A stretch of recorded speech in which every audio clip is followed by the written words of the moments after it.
Hey everyone, welcome back to the Unprofessional Parenting Podcast. We are glad that you are here. My name is Matt.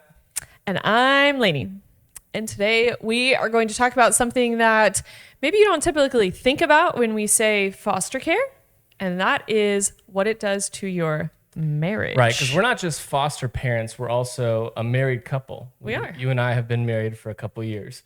And so we're going to talk today about what foster care does to marriages, some stresses you may encounter, things of that nature. And we're going to talk all about it on this episode of the Unprofessional Parenting Podcast. All right, let's get into the episode.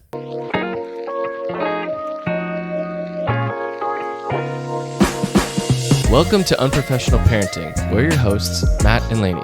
I'm Lainey, a licensed clinical social worker with over a decade of experience working in child welfare. And I'm Matt, with more than 10 years working in church ministry. And together, we're foster and adoptive parents who know firsthand that parenting is anything but perfect. We're here to laugh, learn, and share the real side of raising foster and adoptive kids. Parenting isn't about being perfect, it's about showing up even when you feel completely unprofessional at it. So let's get into today's conversation. Marriage. Marriage is what brings us here together today. Name that movie. I literally don't know. How do you not know that movie? I'm sorry. I don't know. That's The Princess Bride. You've seen that movie. No, I haven't. You've never seen The Princess Bride? No. Oh my gosh. I'm We're sorry. watching it when we get home. We're watching it tonight with the kids. I don't want to, really. Unbelievable. We are talking all about marriage today. We're going to Yeah. give our listeners a little insight to our marriage. Yeah. So get a little vulnerable, a little deep maybe. Who knows? It's going to be fun. But we're going to be talking about the intersection of foster care and marriage and what happens in a marriage and maybe some of the misnomers about what foster care does to marriages. Yeah. So can we just talk about our marriage for a second? Yeah, I feel like this needs to be prefaced. Yes. Because I do envision our viewers watching this video, if they see what we look like, and Yes. say, what do 16-year-olds know about marriage? We've been married since we were 14, actually. So. So I just want to preface this by saying, like, we're not claiming to be super experts on marriage in any way. Mm-hmm. We've been married for 7.5 years. Heck yeah, baby. Like, I just want to recognize that, like, it's not that long in comparison to people who have been married for decades. So I think 5+ you're automatically an expert. So I would label us in that category. I don't know. I don't want this to be seen as like, what are these kids talking about marriage for? Right. But what we are going to talk about is just generally speaking, from conversations we have with people in this field, from conversations we have with foster families, and from our own experiences, like how foster care has affected our marriage specifically. Yeah. Disclaimer there. Yeah. It was May 19th, Oh my gosh. 2018. Yeah. In a small town or small church Yeah. in St. Petersburg, Florida, where you and I tied the knot. It was beautiful. Do you remember our wedding? Of course I do. It was literally the best day. What's your favorite part about our wedding? Ooh. In a non-cheesy way, I think the first look was my favorite. First look was great. Yeah, because it just really encompassed our personality. Yeah. And I think when you look on Pinterest or you see like social media first looks and everyone's like crying and like the groom starts weeping when he sees his bride. Pretty sure we made fun of each other. We did. Like, we literally turned around and we were like, what's up? And there's a picture of us that our photographer got of us like sticking our tongues out and like jumping up and down. Just excited. I don't think I cried on our wedding day. No. Like, I was literally so excited. It was just so fun. I got a little teary-eyed. When did you cry? At first look. Oh, Because okay. we read each other those letters, those notes, those things. Yeah, the letter was, It got me a little bit. that is fun. Yeah. That was nice and sentimental. My favorite part, ceremony was great. Location was great. The people were phenomenal. The dancing was so fun. So fun. I feel like just A+ wedding from top to bottom. I know I'm have- biased in this, but I have not a single complaint about I've been our to other wedding. weddings that were not as great as ours. I will say that. All we got married. other weddings have not been as great as ours. Right. So, pale in comparison. So we got married 7.5 years ago-ish, around then. Yep. And so that was May of 2018. By fall of 2019, we had started Started care the classes. process. Yeah. Started foster care classes. And we were ready to go on this journey. I mean, we talked about this in one of our episodes prior to this about just how we were called into foster care. And you can go back and watch that. It's in our little catalog of episodes. But we got to 2020, the world shut down, and we are sitting there. And I bring this up because it talks about our first point. And I want to talk about the strain or stress that foster care has put on marriage or marriages. We're going to kind of do a blanket broad stroke here.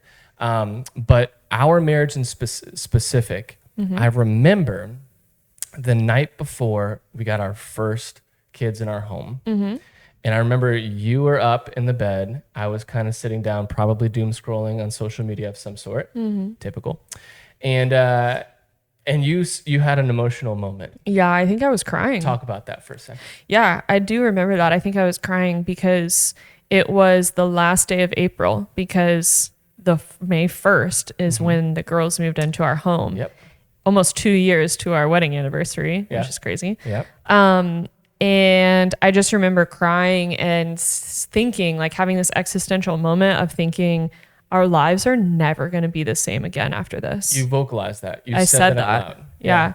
And I was just having a moment because I didn't know if it was going to be good. I didn't know if it was going to be bad. Like we had no idea. I think that was the scariest part was you just like, you literally don't know what is coming for your immediate future. You fear what you don't know. Right. For sure. And it was scary. It was really scary. And I had a moment where I felt like I was grieving us a little bit. Like I was grieving the loss of just us two. Yeah. Because I knew that I knew that come May 1st, even if the girls didn't live with us, like we were anticipating them moving out at some point. We were anticipating it being temporary. Yeah. But even in that, I knew it's never going to be like this, just us ever again. Right. And we had just come off of one of our favorite trips we've ever taken in our life. Yes. We went to Zion National Park. Yep. You hiked Angel's Landing while I sat there and waited for you because I'm a scaredy cat. Sure did. Look it up, Angel's Landing, one of the scariest hikes in America. I'm not even kidding. And my man was not there to support me the whole time. I will tell you that if we ever go again, I'm absolutely going. I think you'll go by yourself because I don't know if I can do it again. Oh man. Well, it was scary. So we had just come off of that trip, that high of just you and I together. And now we're in our bed and you are having this moment of like, lives are going to be forever changed from this moment forward. Yeah. It's almost like a saying goodbye to the two of us, just the two of us together. And we had a ton of fun, but it was also exciting at the same time. And there was fear that came along with it because you don't know, but you're excited at the same time of like, this is a new adventure for us. This is like hiking Angel's Landing. Like this is a new adventure in life for us. Yeah. But also in our minds, I think that we had maybe some misconceptions about what foster care is. We had been trained, we had been licensed, but we had never experienced it. We didn't know. And so maybe the thoughts of like, maybe the negatives of foster care or how life is going to change in the negative could have overwhelmed. But also, like you're saying goodbye to a moment together. Like you're saying goodbye to a season of just us. Yeah. Yeah. Because I just knew that we would never have just us again. Right. And so let's talk about just from that moment forward. I mean, that was probably the most strenuous moment of foster care besides the first couple of weeks with our first placement. Yeah. Would you say? Well, I don't know. I don't think I'd describe the first couple of weeks as the most stressful part of fostering. It was the most awkward, I think. It was definitely awkward. It was the most awkward part of fostering, but I don't think it really got difficult until that honeymoon period went away. Yeah. And we're not talking about like, okay, so let's differentiate the two between stress towards the foster care and kids coming and living in our home versus stress in our marriage and relationship, right? Okay. I don't think through the entire process of having kids living in our home now for 5+ years, I'm not sure that our marriage has ever been strained, I would say. I were looking up some statistics earlier about this. I didn't know if I was going to ruin this episode by saying this thought out loud, but like I can't recall a time over the past 5 years where I like resented you or had negative feelings towards you or like was frustrated with our marriage and our relationship because of foster care. Or I mean, really because of anything, but like certainly not because of foster care and adoption. Yeah. Yeah. So you looked up those stats earlier. We were talking, and I just had you look up, man. I wonder if there's statistics out there about the negative impact that foster care has had on marriages. Yeah. And you found out something very interesting, kind of the opposite in contrast to what you would think. So studies are pretty slim on this particular topic. I guess it's like not really a cool thing to study foster parents' marriages. I don't know. Maybe we should launch that. Sure, go for it.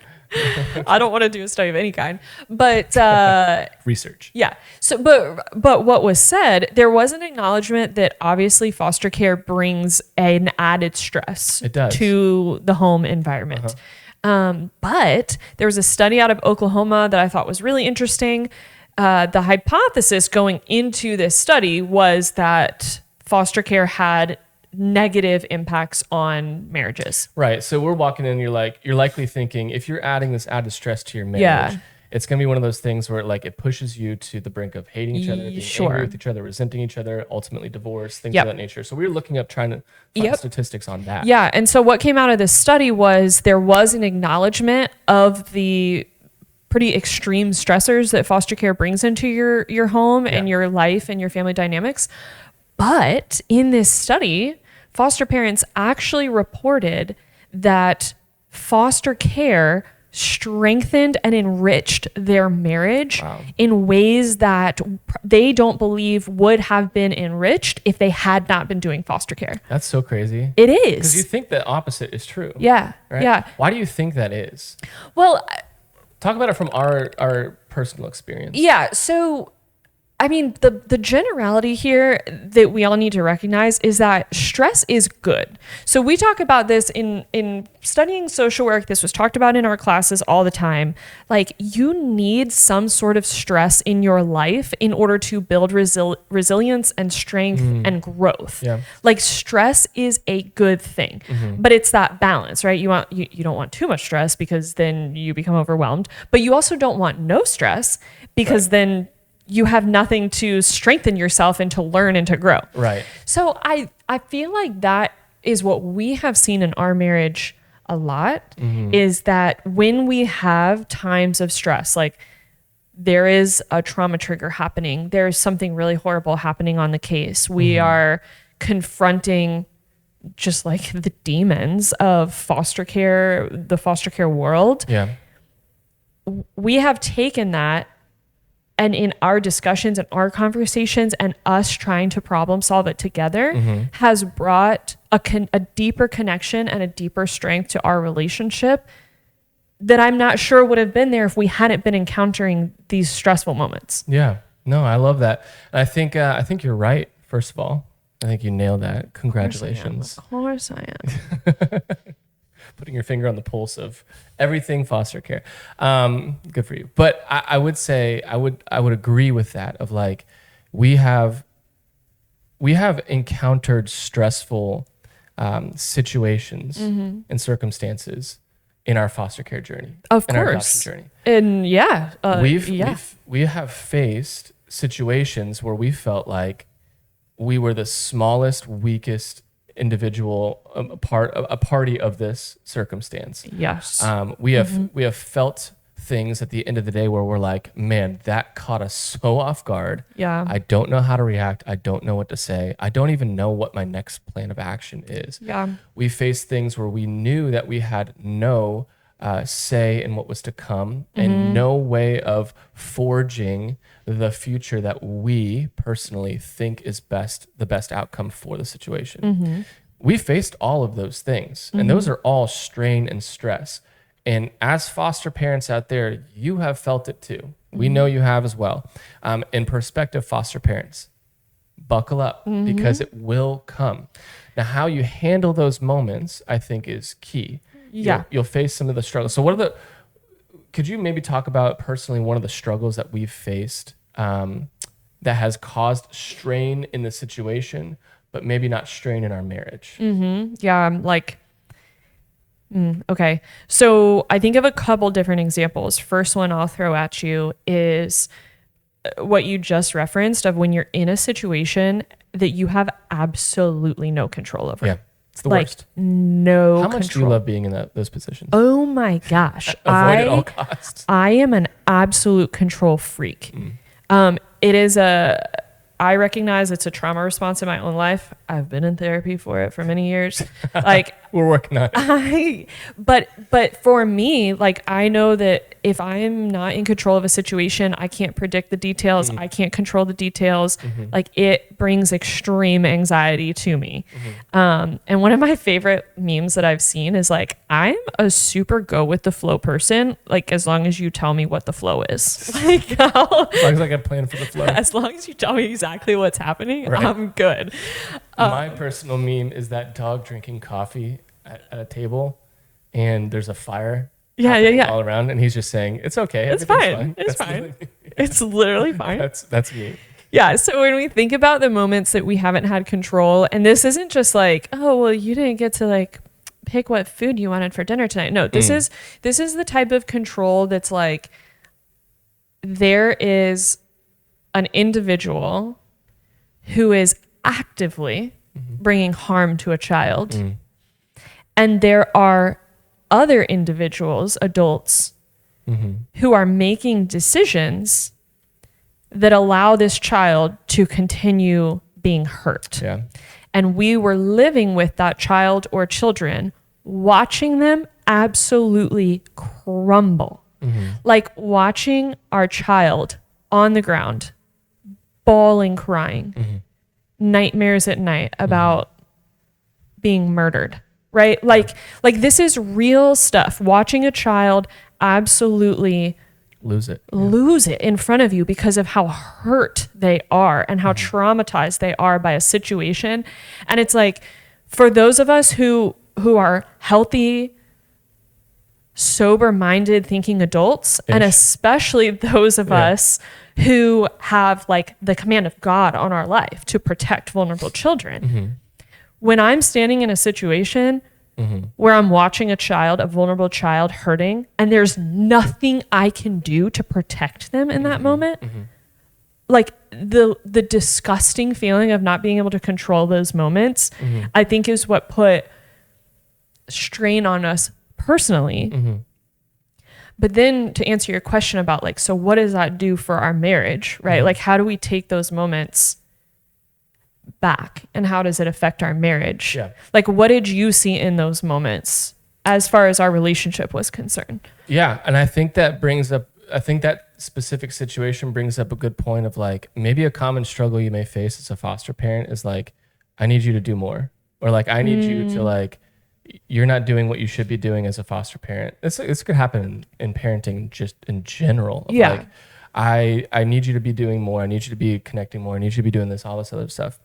When it comes to not being able to have control of a situation, I think for us, I have really learned into, and we're gonna do some prescription too as well at some point, but an encouragement. But I think that for me, it was we need to lean into each other's strengths. Yes. And really have open communication Yes. about the fact that we don't have control here. Yes. We debrief everything together. Yeah. And so literally just getting right before we go to bed, putting our phones down, turning the TV off. Yeah. Unless there's football on. Right. Of course. Priorities. And having that open conversation about what did we just experience together? And are there active steps that you and I can take together to remedy the situation?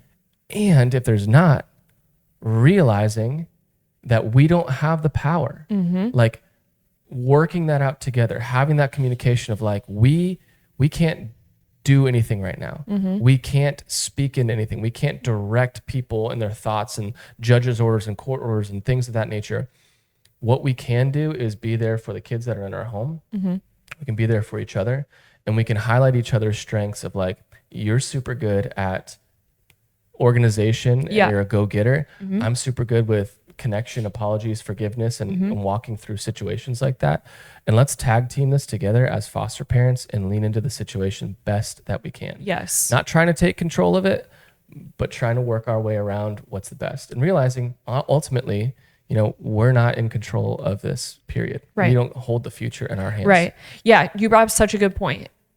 As you debrief, which I think is like such an important thing, talk about every situation. Yeah. Like talk about everything. Yeah. The mundane, the small that you may experience, and the big. Yeah. Do it.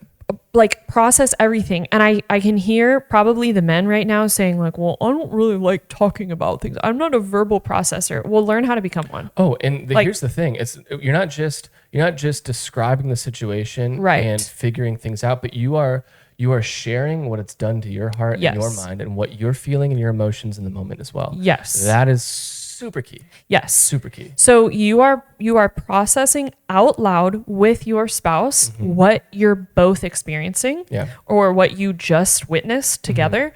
And also you are identifying within each other what your strengths are, like what your spouse's strengths are. Yeah. And I feel like even that is a healthy practice to create strong connection. Yeah. Is like, what are you really good at? Like, what do I love about you? For sure.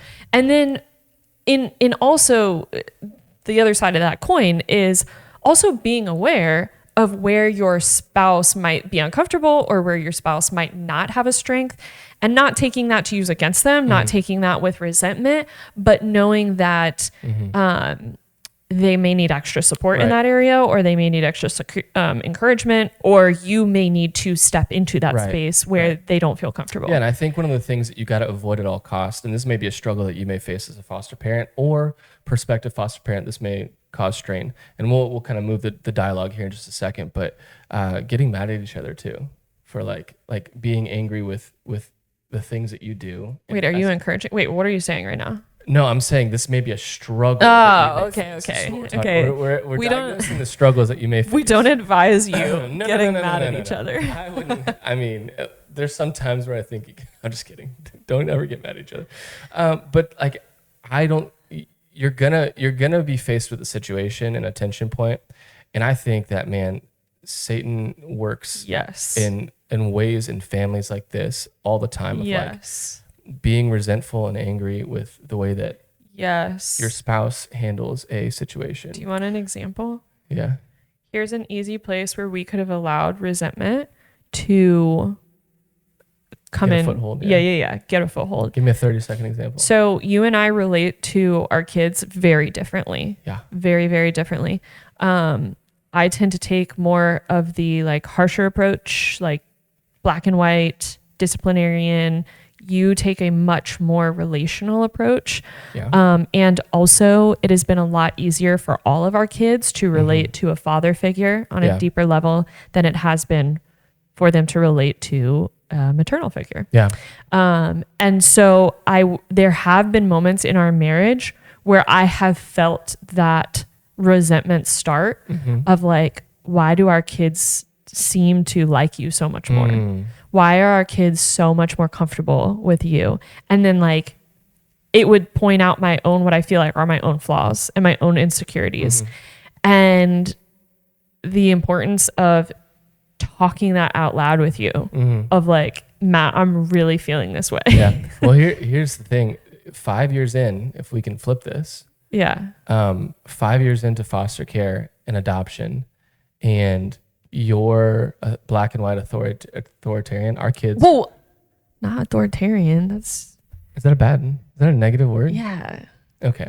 You're black and white discipline. Is that bad too? I don't know. Authoritarian is just very like dictatorship. Strong in expectation. Okay. Can we say that? Yeah. Words matter, Matt. I know.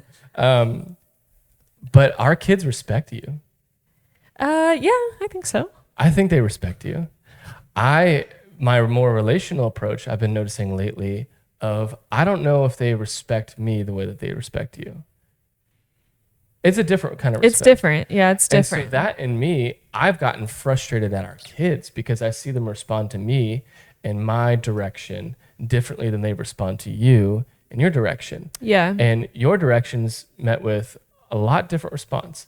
And so I get frustrated in that, and I'm like, dang it, I wish that I could just be stronger in this and like put my foot down more and draw harder lines and just say, this is the way that we're supposed to do things, right? Yeah. But it's created some... But kids need both. They absolutely need both. And that's why I'm saying it's very important to highlight the strengths and work out the strengths, and then talk about the way that you're impacted by the things that you're experiencing in your own home. Yeah. Like open dialogue and communication for sure.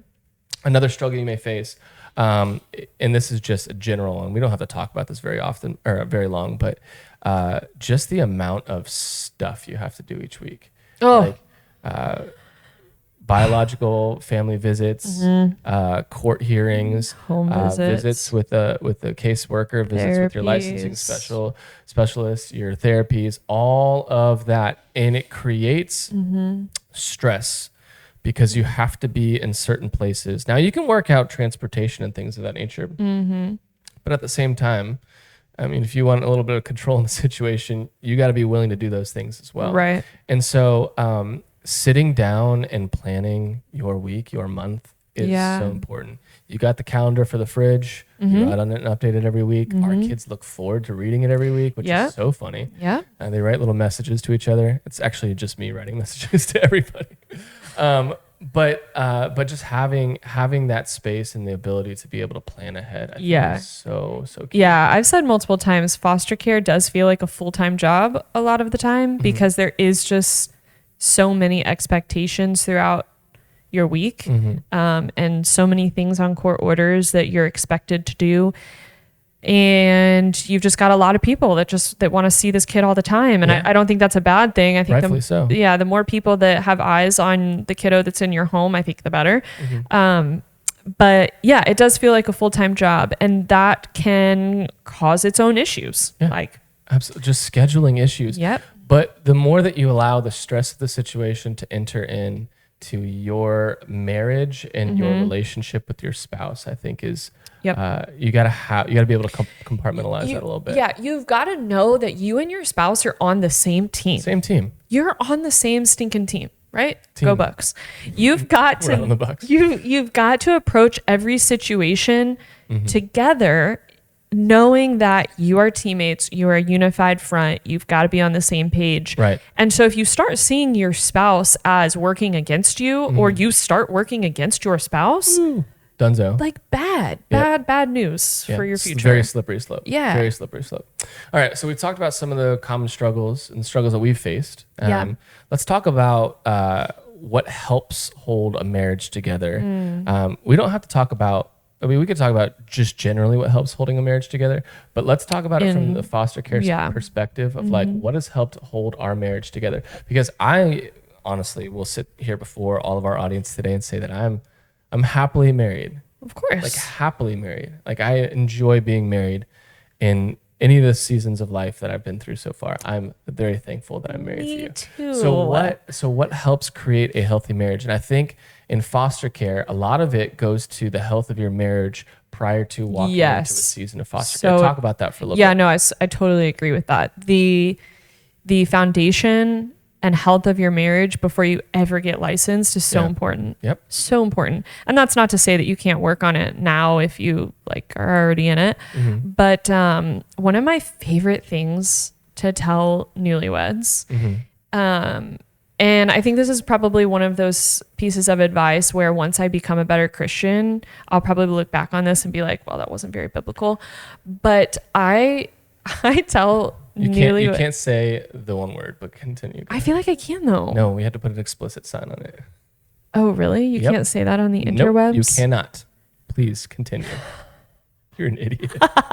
You're so stupid. You know exactly. I know. Okay, I know where you're going. All right, fine. I won't say the explicit version, but just know. We don't cuss. Just know that in real life, I do say the explicit version. I tell people, find thing. I can't believe we're having this conversation. Go ahead. I told you when I become a better Christian, I probably won't agree with this, but for right now, this is my strategy. You and your spouse need to find a thing that you can talk crap about on a regular basis. Find the thing that you both don't like and then just like go in on it. Direct your anger and energy towards something that you jointly do not like. Yes, because it's anything. like, because then you're definitely on the same page. You're like, you know what? I hate that too. Oh my gosh, that bothered me too. And then you just, We're a team. Yeah, We're a team. you dissect it and you're like, we're in this together. Super practical way. But can you tell our people who are listening, when I was trying to set you up for something completely different, and of course you took it in that direction, I wanted you to tell the listeners and those who are thinking about foster care and those who are in foster care about how important it is to have a strong, healthy foundation prior to entering into foster care. You just said or it. Adoption. No, You but just it's said like, it. That's it. But let's describe the reason, because I feel like there are people out there in this world that are struggling in a marriage, and let's just call it what it is. They're struggling in their marriage. They don't have great communication. They're going to couples counseling and therapy, or they're not. Yeah. But they think that inviting a child into their home Oh. or having a baby and getting pregnant I see where you're going with this. is the thing that's going to fix their marriage because they have something to work on together. Yes. Okay. Yes. Because I don't want people to think of inviting a child into their home or getting pregnant or whatever. And I'm not trained on any of this. I'm not a counselor. I don't know any of this stuff. I could just tell you from practical experience, it's not going to work out. Yes. It's not going to help, and it's not going to help the way you think it's going to help. Yes. Because the stresses and the strains and all those things that we talked about previously will Yes. affect that and get you to a tension point and a breaking point. Yeah. So you have to be in a place where you can say, we are good, we're okay, life is good together, we can take a step towards this. Yeah. It's not a reactionary step to fix a marriage. It's a proactive step to answer the call of God in our life. Yeah. To do something different. I am picking up what you're putting down. So We got it. We got there. there is a real thing called stress overload. Okay. And that is when you have too many stressors in your life, Yeah. you break. We've seen it. Okay. And marriages work the same way. So if you have a foundation of stress and dysfunction and whatever other negative word you want to put on that in your marriage before walking into foster care or before going into adoption, adding the stress of a child to that marriage could very easily overload your marriage. It doesn't take away all the other stress. Right. It doesn't just like magically get you on the same page. It doesn't fix resentment. No. Yeah, No. or anger. And here's what is super frustrating is like now you have a child's life in the middle of all of that. Yep. Like we won't even talk about like deciding to have a biological child to fix your marriage because that is not what we are here for. It's not our lane. But adding a foster child to your dysfunctional marriage and home, like you are bringing trauma into your home. Every time you bring a foster child into your home, you are inviting trauma. They carry trauma. Their birth family carries trauma. The case itself is traumatic. Yep. Like you will, Even for you as a foster parent. yeah, 100% of the time, you will experience secondhand trauma because you are fostering. Yep. So doing that on a foundation that already has dysfunction is just so unwise. Yeah. It's just so unwise to do because a child will not fix your marriage. Parenting and learning new ways of having to parent through trauma will not fix your marriage. Yep. And we've seen it so many times. And we actually just talked to someone in our licensing agency who was giving some anecdotal evidence, if you will, about how he saw COVID, like divorce rates of foster families within their organization skyrocketed during and after COVID. And he said, you know, I don't think that it was necessarily like because of COVID, people were getting divorces or because of foster care, people were getting divorces, but it speaks to that stress overload. It's the pot. It's the melting pot. It's like you've just got too much stress in one place, and we as human beings aren't designed to be able to problem solve that many stressors. Yep. You're putting a lid on the boiling pot. Yes. It's steaming up. It's and gonna explode. Yeah, So it's just so important to walk into foster care with not perfect. No one's expecting perfection here, but you've got to be able to communicate with your spouse, and you've got to be on the same page as to why you are fostering to begin with.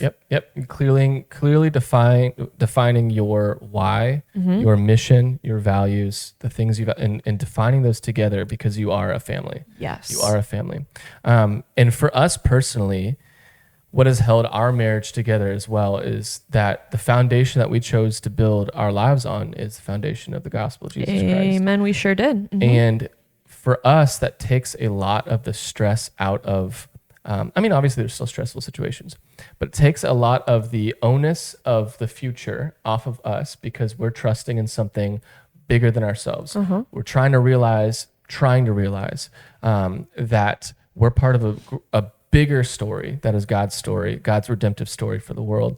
And we're trying to see and fit into that puzzle piece of like, here is what our life looks like. God called us to be married together for a reason. He called us to do this specific calling for a reason, and really resting in that call and realizing that if God put this call on our hearts together, then He's not going to let us fail. Yeah, He'll sustain us through it. And we need to keep going back to the well, the depth, the energy, the peace, the courage, the things that only God can provide in our life. That's bigger than our situational courage and fear. And right. Well, and on a different note, a life surrendered to Christ and a life transformed by Christ is one that exemplifies forgiveness and unconditional love and peace and grace and mercy. It's all the things that I, in and of myself, would never be able to give to you as a wife. Right. And it's the understanding that if we have that in Christ, if we have been forgiven, if we've been given new life, if we've been adopted as sons and daughters of God, like if that is the truth for our lives, like we have an example, we have a perfect person who we can exemplify in our lives and try to be like that with the Lord's help. Yeah. And so our faith has been an absolute rock solid foundation in our marriage. Yeah. It absolutely has. Yep. I think one of my favorite things each week is Sunday mornings, getting the kids up, getting their Bibles, getting in the car, going to church together. I honestly think our kids look forward to it. Oh, they definitely do. I really think that they look forward to it. Yeah, there's weeks that like if we aren't able to go to church for whatever reason, they're like, "Wait, we're not going to church today." Yeah, and that bringing them into the fold and helping them understand the greater story of Christ and having them understand that and like hear it on a week-to-week basis.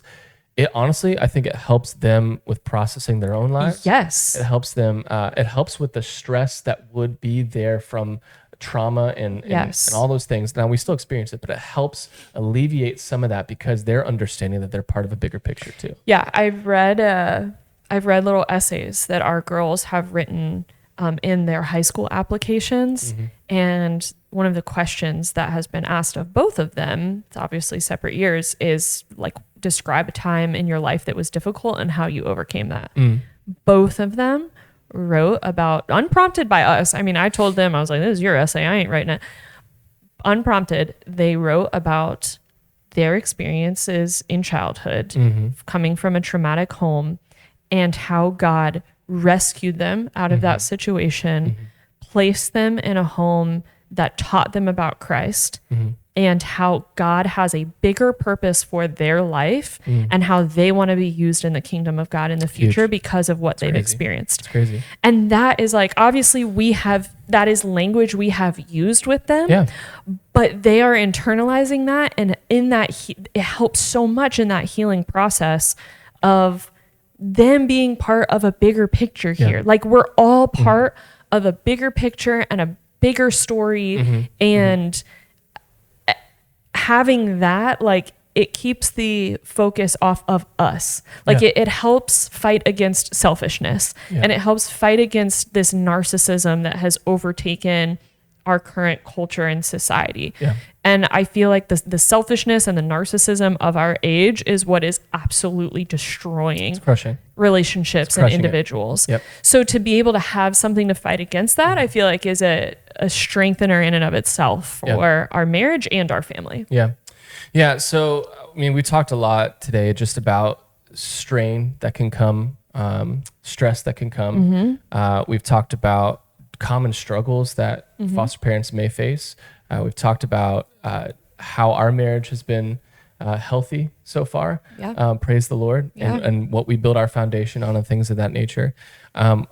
If there was some bit of encouragement, like 30 seconds worth of encouragement, and you got foster parents and prospective foster parents watching this, and they're like, man, I need to either work on my marriage or I need to continue on in the good season, in the good things that we're doing in our marriage. What would you encourage them with? What would you say to them? Do you have a one-liner, a viral clip, if you will? Oh, I don't know if I have a one-liner, but I will say from my experience in our marriage as a wife, and from what I feel like I have learned spiritually, from what the Lord tells us in his word, to fight against things that destroy your marriage is a fight. It is an action. It is something that you have to continually do and fight against. So this is not something that you can be passive about. It's not something that if there are struggles or dysfunction in your marriage that you can just hope goes away with time. And it's certainly not something that if you are in the thick of the struggles of foster care, just kind of like laying down and letting it happen to you is not going to bring healing and restoration. No, I would agree. So you have to actively pursue each other in your marriage and openly communicate, have grace and love and affection towards each other, even in difficult conversations. Right. I would encourage you, take a proactive step. Like here are the caveats. I'm going to say the step and then I'm going to say, here's what you need. Like, here's what I would suggest, right? I would say if you need to have the conversation with your spouse, if you need to open up that line of communication that you haven't before, if you need to be vulnerable with your spouse about the stress that you're feeling in foster care, I would encourage you to do so. Now, I would encourage you to do so, like what you said, with grace, with absolute grace. First of all, I would encourage you to take it up with the Lord. Second of all, I would ask you that you would ask the Lord, how do I communicate, or give me the words to communicate this to my spouse fully, completely, not leaving anything out, but done with grace. And I think you also need to understand too, that in any marriage relationship, you're dealing with broken people. Yes. You're not perfect, but you're close. I mean, very close. I'm not perfect. I'm a little bit farther away than you. But you also, that's where the grace comes in, right? We are fallible people. We are prone to make mistakes. The worst thing that I think you can do in a marriage is keep those mistakes, like that anger and the resentment, quiet. I wouldn't say be naggy. Don't like pop off every single day. Hey, you didn't load the dishwasher correctly.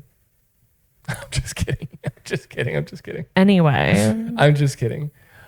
But I encourage you to have that conversation and open up that line of communication and start it off by saying, hey, listen, I've been feeling this kind of way and I need to know how it makes you feel. Like, I need to know where you're at in this. I need to know where your heart and your mind are at. And can we work on this together? Man, it's good. I think that's a good spot. Well, listen, if you enjoy conversations like these, we always invite you and encourage you to like and subscribe to our content. We're going to put out some more stuff like this throughout the next few weeks and months and years, hopefully. Wow. Decades. Yeah, centuries. But we are so thankful that you decided to tune in to the Unprofessional Parenting Podcast this week. This has been Matt and Lainey. And we will catch you next time on the Unprofessional Parenting Podcast.